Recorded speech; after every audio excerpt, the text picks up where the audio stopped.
Traffic అయితేనేమి, parking area అయితేనేమి, stage దగ్గర ఏరియా అయితేనేమి ఎస్పీ గారు చాలా పటిష్టంగా భద్రత కల్పించి వచ్చిన వారికి ఏ హాని కలగకుండా చేయడమే మన బాధ్యత అని మాకు ఇన్స్ట్రక్షన్స్ ఇచ్చారు సార్.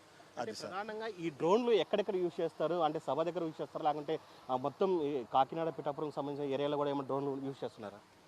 సార్ ఓన్లీ పార్కింగ్ ప్లేస్లో 2 సార్. నెక్స్ట్ స్టేజ్ దగ్గర 2 సార్. ట్రాఫిక్ దగ్గర 2 అండి. పార్కింగ్ ప్లేస్ 2, ట్రాఫిక్ 2, స్టేజ్ దగ్గర 2, 6 డ్రోన్లు యూజ్ చేస్తున్నాం సార్. ఎస్పీ గారి ఇన్స్ట్రక్షన్ మేరకు ఇవి డ్రోన్స్ మేము ఫ్లై చేస్తాం సార్. అంటే ప్రధానంగా ఇప్పుడు మనం జిల్లా ఎస్పీకి సంబంధించినటువంటి డ్రోన్లు మాత్రమే ఇక్కడ ఎగురుతాయా? లేకుంటే బయట వ్యక్తులు ఎవరైనా తీసుకొచ్చి డ్రోన్లు ఎగరేస్తే కనుక దీని మీద ఏమైనా చర్యలు తీసుకునే అవకాశం ఉంది? సార్ అది బయట వాళ్ళు ఎగరేయాలంటే పర్మిషన్ ఉండాలండి. బయట ఎగరేయాలంటే పర్మిషన్ ఉండాలి. తర్వాత మా ఆఫీసర్స్ ఏం చెప్తే అది ఫాలో కావాలి సార్.